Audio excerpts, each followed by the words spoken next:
अब तक आपने सुना कि कावेरी जी अपनी तीनों बेटियों ईशा, मोहिनी और सुहाना की शादी 3 घर जमाई लड़कों के साथ करवा देती है। उन्हें लगता है कि ये लड़के शायद घर का कामकाज संभाल लेंगे, लेकिन उनके तीनों घर जमाई बहुत आलसी थे। वो नौकरी भी नहीं करते थे और बाहर का काम भी नहीं। कावेरी जी ने अपनी बेटियों से कहा कि वो प्रेगनेंसी का बहाना बनाकर अपने पतियों को सबक सिखाए। अब सुनिए आगे। मम्मी, आपने जैसा कहा था हमने वैसा ही किया, लेकिन देखिए ना, विवेक का हाल तो वैसा का वैसा ही है। घर में ना सुबह का नाश्ता बनता है और ना खाना। नौकरी पर जाने की बात करूं तो खाने को दौड़ते हैं मुझे। हाँ मम्मी, मैंने भी सुमित को कितनी बार कहा कि अगर नौकरी नहीं करनी तो कोई छोटी सी दुकान ही खोल लो। घर का खर्चा कैसे चलेगा? देखो दोपहर के 12 बजने आए और जनाब अभी तक सो रहे हैं।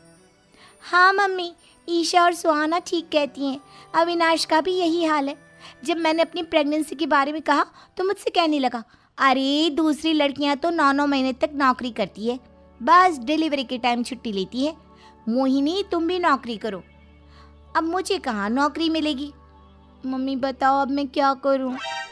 हे भगवान, क्या सोचकर घर जमाई दामाद लाई थी मैं कि मेरी बेटियां मेरे पास रहेंगी और खुश रहेंगी, लेकिन इन आलसी दामादों ने तो हमारी जिंदगी को भी प्रॉब्लम में डाल दिया है।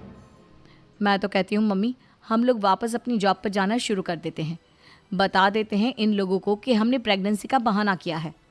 नहीं नहीं बेटा, ऐसी गलती भी मत करना। अगर तुमने ऐसा किया तो इन तीनों की आदत और ख़राब हो जाएगी। अरे आज